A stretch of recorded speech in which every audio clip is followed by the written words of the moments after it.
如果我冇估錯，嗰2日佢會嚟呢度揾我。我咁有把握，因為我哋2個係拍檔。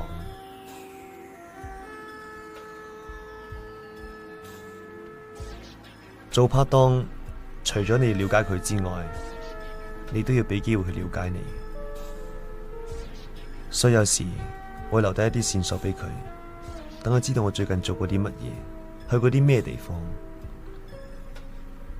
咁多年嚟，佢已經成為咗我生活嘅一部分。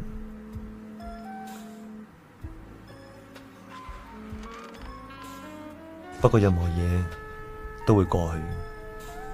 我好想話俾佢聽，我唔想再繼續呢種生活，但係我唔知點開口，所以我決定咗用另外一個方法。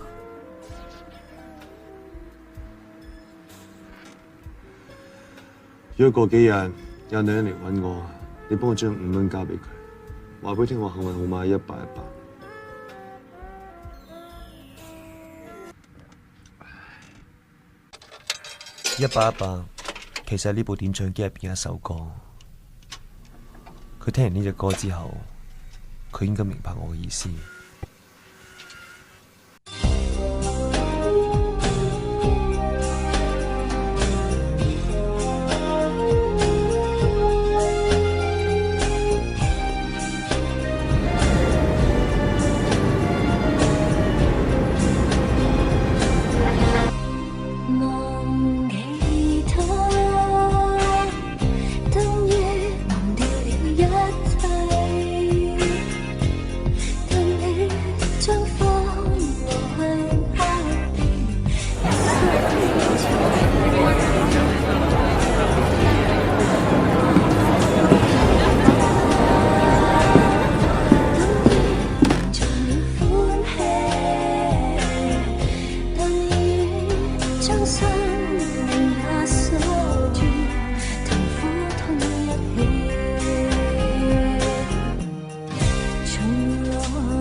我越嚟越唔適應呢度嘅天氣，今年嘅冬天好似特別長。我日日都食好多嘢，但係一樣覺得好凍。我已經習慣咗冇拍檔嘅日子，有時候都會同人合作嘅，不過多數都係散。我而家好小心，我唔會再幫人開床單，亦都唔會去檢查佢留低嘅垃圾。我比以前更加相信，最好嘅拍檔係唔應該有感情。